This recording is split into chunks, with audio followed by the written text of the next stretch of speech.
It is stated in Shastras that we all have limited breath. In Ayurveda, it is stated that no matter how much you try to prolong your life, everyone has limited breath. You can't add, you can't subtract. It's just going to be the way it is. Sometimes we speak as if we can prolong life. And sometimes we think that by doing certain things, our lifespan will increase. But the Shastras are very clear that even if we speak about extension of life, it is meant to be. And that is why we can continue to breathe longer. The point we bring up here is every breath that we take is precious. We can either use that breath for things which are meant for sense gratification, which means we enjoy with our senses, but without Krishna. Or we can decide to use our breath in the way we are doing now, which is to chant Krishna's names. Our breath also doesn't come out very easily. Like I've been sick for the last few days, and it's becoming very difficult because I'm naturally asthmatic. And once, I get a bad flu and I'm very tired, then breathing becomes very difficult. So chanting and singing is actually very strenuous, which is why if I chant and then I don't hear a chorus, I tend to chant again. And if I don't hear everyone chanting, then, I'm wondering, surely we have the breath, surely we can chant louder. My Guru Maharaj used to say, when we are fighting with each other, our voices are very loud. And when we chant Krishna's names, we can hardly be heard. That's because when we are fighting with each other, it is based on sense gratification. All our fighting in the world is because of you and I and mine. It is because of distinction. It is because of material designation. And that is why all the fights go on in the world. We don't realize that as our fighting is going on, and as our differences are going on, all our breath are being wasted. It is not being used for Krishna at all. That is why silence in Krishna consciousness does not mean to save the breath. Silence in Krishna consciousness means use the breath in Krishna's service. Chant his names, read, speak about him, discuss about him. As Prabhu and Mataji, you have kindly given us that opportunity to do so. So this 1 hour is the best 1 hour of the day that we can use because we're using it for Krishna. That is the point. So please remember, you cannot prolong life, neither can you shorten it. Life is life. It is going to come, it is going to go. That is why when Srila Prabhupada went to the West and he was interviewed by a famous reporter, was a very difficult reporter because he always gave the people he interviewed a lot of trouble. He said, he started the interview by saying, Swamiji, you come from India, and in India I hear there's so much famine and poverty and people die, so many people are dying. What do you think of it? And you've come to the West. In the West, we are so much more better. People don't die on the streets and everything. So what do you think of it? And Prabhupada had one answer. He said the death rate in the US and India is the same. It's always 100%. It's always 100%. No matter what you say, in what condition you're living in, it's always going to be 100%. And I think that shocked him because he didn't know what to say after that. So we should remember that in whatever finery of life we have, in whatever good state of life we have, good state or bad state doesn't matter to a devotee. Are we using that time for Krishna? You could be in the most sorrowful situation in life, but if you're engaged in Krishna consciousness, that is the mercy of the Lord. To the material world, it looks like it's tragic, but for the devotee, that reversal of life is a great opportunity to grow in Krishna consciousness. This is the greatness of devotional service. Doesn't depend on anything. Look at Prahlad Maharaj. Children, do you all know Prahlad Maharaj? You know him, right? Prahlad Maharaj is a great devotee of Nrsimhadev. And can you imagine, Hiranyakashipu was his father. And fathers are supposed to be loving to their children. But his father was envious of Prahlad. All because of the fact that Prahlad did not want to worship him. He wanted to worship Krishna. And so because of that, Hiranyakashipu tried so hard to vanquish Prahlad. You all know the story. He sent elephant to trample on him. He threw him into a fire pit. He threw him down the mountain, right? He gave him poison. The poison turned into nectar. He threw snakes at him. The snakes turned into garlands. In all this situation, Prahlad Maharaj was very equipoised. He took the reversals as a chance to increase his devotional service. So we also must take difficult situations in life as an opportunity. Devotees never take anything related to Krishna as liabilities. We always see them as investments. We see them as opportunities. It's a difficult shift, but it comes with good sadhana. If we are daily connected to Krishna, then that mentality will come. If we are not daily connected to Krishna, it's very hard for us to understand that. Sometimes we have habits that we cannot change, and it's very hard, right? Like if we tell everyone to wake up for Mangalarti at 4:30 in the morning and chant Krishna's names, most of us will find that almost impossible. But for the hundreds of devotees who are living in Singapore, that is a given. Everyone wakes up at 4:35, everyone chants, and nobody is not unemployed. Everybody goes to work. They spend 15 hours, 12 hours a day, they come back, but they still continue with that because it becomes a habit. But the beauty of Krishna consciousness is even if your habits are material in nature, eventually you will become purified. Srila Prabhupada gave a very interesting story. He said that once upon a time there was a thief.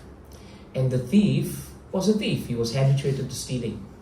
But he decided, that he's going to change his ways. So what he did was he decided to go for a pilgrimage.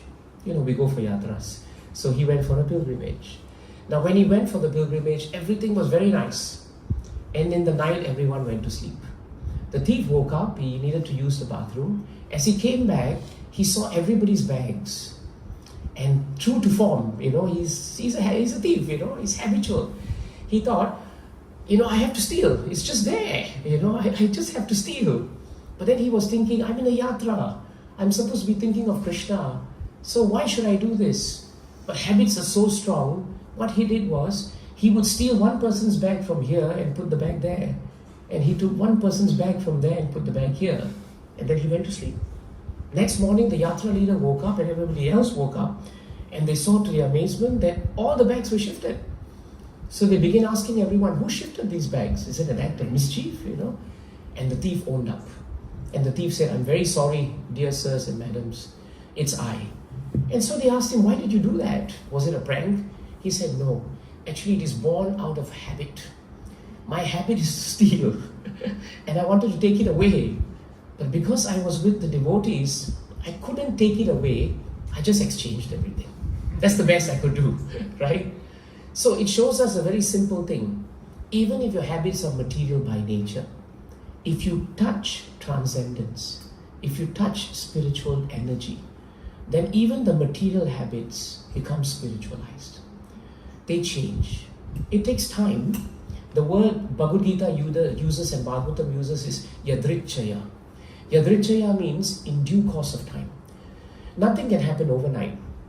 Now these girls are so fortunate, so young, and they are already exposed to devotional service. Now give them time over the years and you will find that the seed of bhakti will grow, and they will find themselves gradually being very attracted to Krishna. And all of us went through the same experience, Not all of us were given the chance to grow up in Krishna consciousness, but many of us took it up at some point of our lives, and it changed the way we saw things. Whatever habits we had previously, you can list your habits, and you will realize whatever habits you've had before and now are actually changing. Even if they're not changing immediately like the thief, at least they're being used in a certain way where they are minimized. They're minimized. Supposing somebody has a healthy appetite, can't stop eating. Well, at least in devotional programs, we have plenty of prasadam. I can see the prasadam table is already arranged, right? So at least they're very happy because they get to eat so much. Someone loves to sing, someone loves to dance. Fine, when you come to Krishna consciousness, you can dance all you want for Krishna. You can sing. We just sang for 15 minutes. So much of energy, so much of beauty. Someone wants to create something for Krishna, beautiful garland for Krishna there. That's an act of art, an act of devotion. So you can use everything you have for Krishna. That is the beauty of it. So therefore, the thief, right, Prabhupada said, became purified because of two things. One, he was in the company of devotees. And in the company of devotees, even if you are drunkard, you will stop drinking. In the company of drunkards, even if you don't drink, you will eventually drink. So company matters in spiritual life. What company you keep is the company you become. We always worry for our children, for example, what company they keep. You have a certain way of behaving at home. Your children go out, they're exposed to something, they come back and they behave in a certain way. So this sadhu sangha, asat sangha is a very important component of devotional service. Very important. You know, there's this beautiful story of Putana. Putana was a demon, you all know. She was a demoness, right? She was a witch. She was so powerful that she could kill anything. So Kamsa wanted her to kill Krishna. And Krishna was just a baby in Vrindavan. So he told her, go to Vrindavan and kill Krishna. The only problem was Putana was a demon and she didn't look very pleasant. But she was also powerful in sorcery. So what did she do? She changed her form and she looked very much like a gopi. Very beautiful, very sattvic, very transcendental.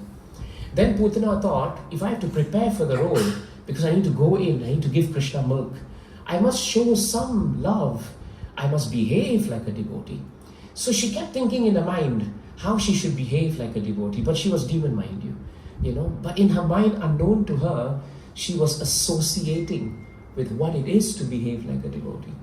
So by the time she came to Vrindavan Dham, she had changed, transformed into a beautiful looking elderly gopi. And when she walked into the house of Mother Yashoda and Krishna, nobody stopped her because she looked like she was part of Vrindavan. And she looked so loving, so motherly, that she walked right into the inner chambers and she put Krishna on her lap. Now when Krishna saw her, Krishna being God, it was very obvious to him that he could see beyond the disguise of Putana. He knew Putana, who Putana was. This is an important part of Bhagavatam. We may be able to disguise ourselves and cheat the world, but Bhagavatam says we cannot cheat Krishna. Krishna sees through our outer coverings. He is only interested in our inner consciousness. So Krishna knew, this is Putana, she has come to kill me. But what did he do? Bhagavatam says he took his palms and he covered his eyes. Now some acharyas say he covered his eyes because he played the part of a child. And when he saw Putana for who she was, he pretended to be afraid. Another explanation by the acharyas is even more interesting. They say that actually he put his hands to his palms to his eyes, because he knew that he was going to kill this demon anyway. He had to kill her. But because she had come as a nurse, Dhatri, as a mother, he also felt conflicted, because I have to kill a demon, but she's coming to mother me. And so he closed his eyes and he sucked the life out of her. As Putana's life was going, she kept saying, Muncha, Muncha, Muncha. You know, please stop, go away. That's what she was saying. And the more she said that, right, all her limbs, all her life was leaving her. Krishna did not leave her, even though she asked him to leave her. And this again is very important, because the beauty and mercy of Krishna is that he never leaves us. We all have left Krishna. That's why we are in the material world. We have forgotten who Krishna is, life after life. In the Gita it is stated that Krishna and us are like a bird, two birds on a tree, on a branch. Right? There are two birds sitting on the branch. One bird continues to eat the fruits on the branch. And sometimes the fruit is sweet and the bird is happy. Sometimes the fruit is bitter or spoiled and the bird is not very happy. Like that, the bird lives its life on the tree. Some days happiness, some days sadness. But the bird never turns to look at its eternal companion, the other bird. The other bird never eats anything. The other bird is an eternal witness to the other bird's activities. Paramatma, Krishna, is in all our hearts. And Bhagavad Gita and Shastras tell us that he is the witness to all our activities. We can close the door and within the four walls of our house, we can do whatever we want and think the world doesn't know. But Krishna is in our hearts and he will know. He will know. So Krishna was in the heart of Putana. She thought he was not in his heart. Krishna is in the heart of even the demons. Even those who don't believe in him, Krishna is in the heart. And so Krishna realized Putana's intent. So he took the life out of her. And as she died, right, Putana screamed in agony. And when she died, she turned into a huge demon. She looked like a mountain. And when the people came out, they saw Krishna as a child sitting on top of this demoness, and they pulled him down. The beauty is, when Putana was dead, she was not smelling. You know, dead bodies eventually rot and they smell. But Bhagavatam tells us Putana's body was fragrant as sandalwood. Why? Because she was touched by Krishna. In Bhagavatam, this is known as Brahma Sparshanam. Brahma Sparshanam means anything that is touched by Krishna becomes very beautiful. Even if it appears ugly, it will assume transcendence. So though Putana came with one intent, Krishna took her life, but her life merged with him because of his mercy. If demons can get the mercy from Krishna like that, what to speak of devotees? Surely Krishna will give us so much more mercy. And Bhagavatam tells us, even though Putana died a demon, her feeding of Krishna did not go in vain. Because feeding of Krishna is a service, isn't it? Now Mataji wants to feed all of us. That is a service, a beautiful service. And when she feeds us, Krishna becomes pleased.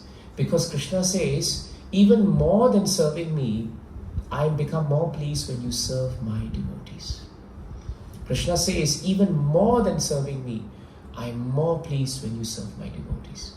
So Putana became a Dhatri, not a demoness in her next life. She was promoted to the spiritual planets where she would eternally serve Krishna. Now this is very important. Did Putana come to serve Krishna? No. She came with one intent, to kill Krishna. We may have come to Nidhi Mataji and Prabhu's house with one intent. The intent may be whatever. But the moment we hear about Krishna, our intents are all purified. They all become spiritualized. So even if you pretend to be a devotee like Putana did, still there is benefit. Because even then Krishna accepted. Okay, never mind, you're pretending to be one, right? It's okay. You're a thief, right? But you rearrange the things in the yatra. You try not to steal them. That's all right. I will accept it. This is the great mercy of Krishna. And we must learn this. Not only must Krishna be merciful to living entities, it is our duty to be merciful to living entities too. That's why kindness is part and parcel of Krishna consciousness. We should not judge anyone, because everyone is trying very hard to come to Krishna. And Bhagavad Gita tells us, without exception, everyone in this world is suffering. Nobody is not suffering. Even the children are suffering. If they are in difficulty, their suffering is real. As adults, we will tell them, nah, it's nothing, don't worry about it. But the child doesn't know what you know. And therefore, for the child, her fear, right, her difficulties are real. If any one of us is going through something and you tell them, you know what I've gone through, it doesn't matter. Because what they are going through is real for them. It is real. So a Vaishnava has deep compassion, not empathy. Empathy is a very buzzword today. Compassion we don't use. But compassion means that we put ourselves in the other person's shoes. Empathy is a little bit of a distance. So Vaishnava is always compassionate because Krishna is compassionate. And that is why Krishna is known as Bhakta Vatsala. He is truly the friend of all, not just devotees. Putana was not a devotee, and yet he was a great friend to her, isn't it?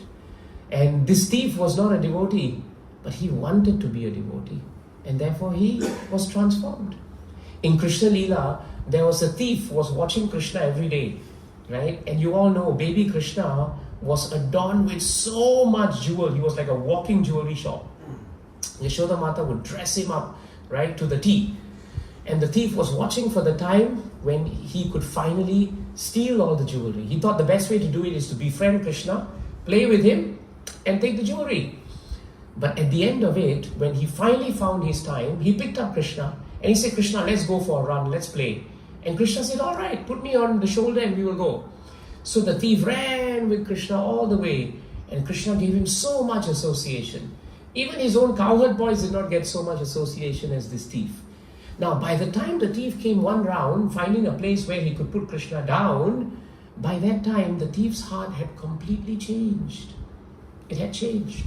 He had become so touched by Krishna that when he put Krishna down, two things happened. He realized he had come just back to where exactly he picked up Krishna.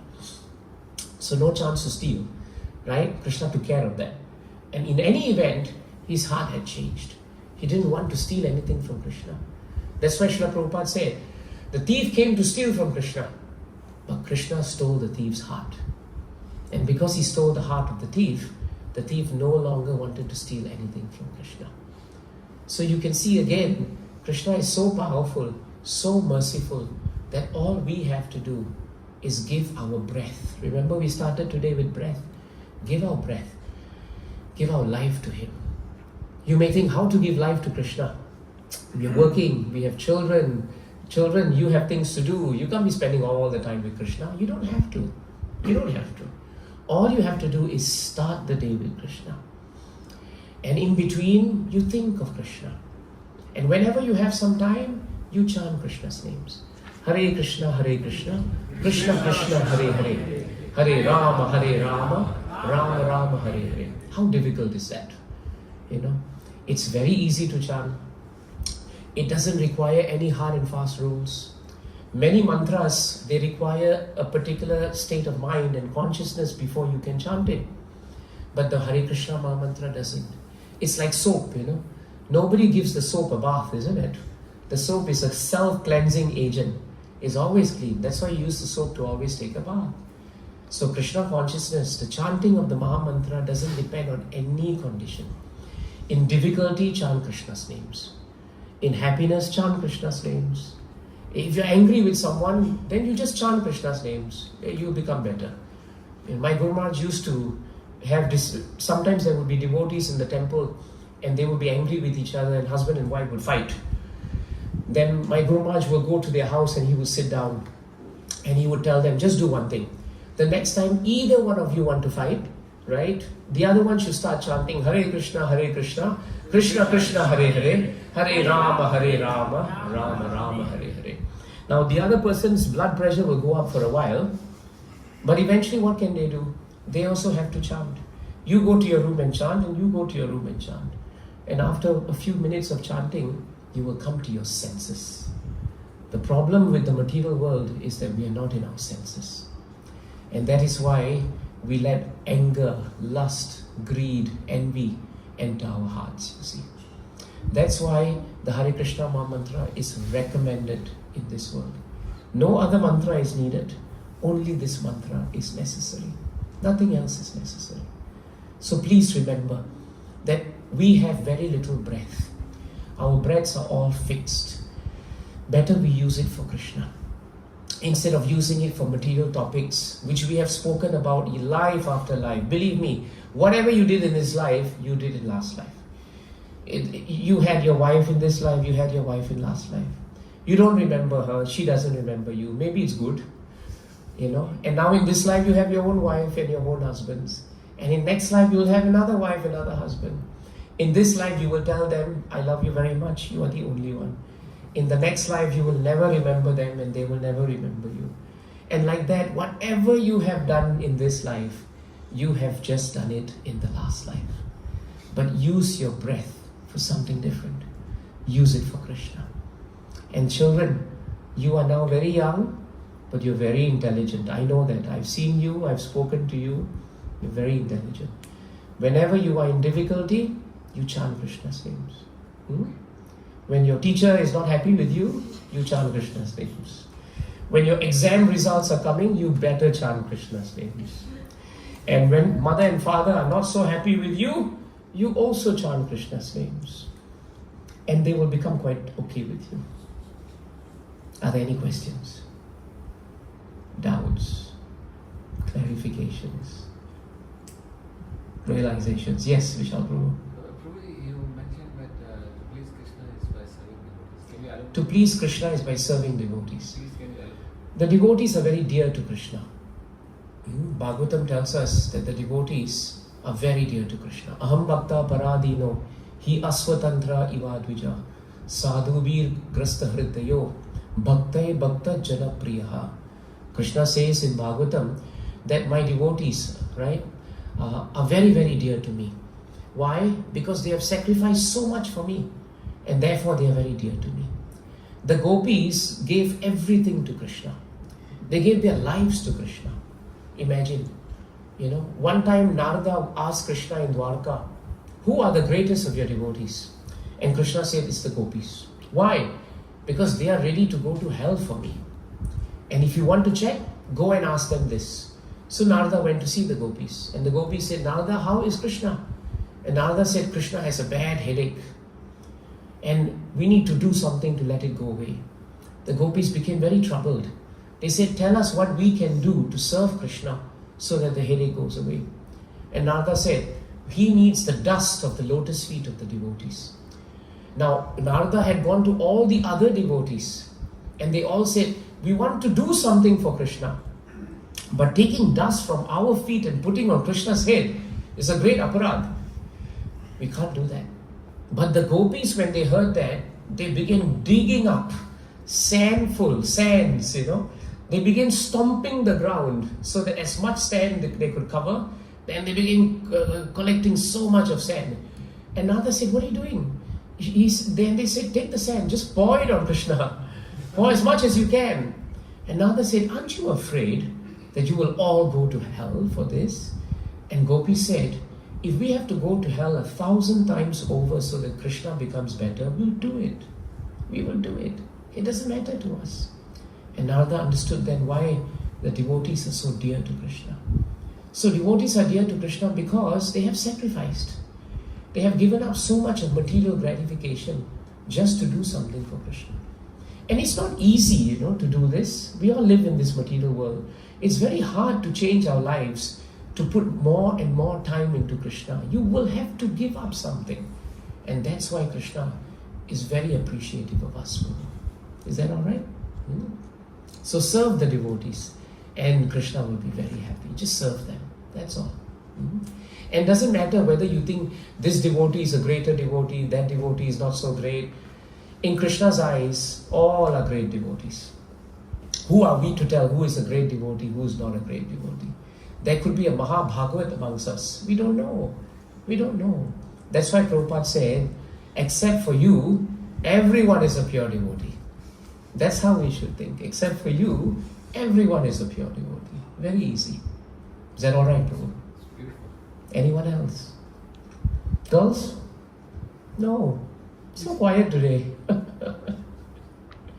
Sanjay Prabhu, yes. You said Krishna, forgives, right? Yes. But, we keep making mistakes, right? Does he forgive every time? Very good point.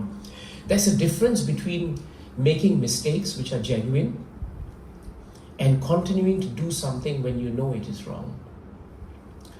For example, if someone believes, that he has made a mistake and he's trying to change, but despite his trying to change, he has habits and it'll take a bit of time for him to change. Krishna is very merciful to such a person. The example is the fan. Now you have the fan that's turned on, right? When you switch off the fan, actually there's no electricity going to the fan. That means actually the fan has stopped getting any energy. So when you decide to change your life for Krishna, that's the time the switch is turned off. But despite the switch being turned off, the fan continues to run for a while, out of habit, out of momentum. So even if you take up spiritual life, but you have habits that have continued, they continue out of momentum. Prabhupada says that Krishna doesn't count because he sees that as part of the habitual life that you've had. He gives you a lot of discount. But if you don't switch off the fan ever and you keep telling Krishna, I'm surrendering, then that's hypocrisy. Because you're not giving up something, but you keep telling him, I'm doing it. That obviously is not sincerity. And by nature's laws, you will have to keep reaping the effects of the fan moving. That has nothing to do with Krishna. It has to do with us, our actions. That's why Krishna consciousness is about taking responsibility for your actions, and it's also about repentance. You know, if someone is genuinely repentant and they try very hard to change their life, Krishna knows that because he knows our heart, you see. And because he knows our heart, he will definitely forgive us. Not only will he forgive us, Prabhu, he will create situations by which we can come to him closer and closer. He'll just create situations. Sometimes he will take everything away from you, and you have nowhere else to go but to your Supreme Father. And that is his ultimate mercy. People get scared when they hear that, oh my God, my bank balance, everything's going to go. But at the end of the day, everything's going to go anyway. Better it go under Krishna's direction than when it's forcibly taken from you. Does that make sense?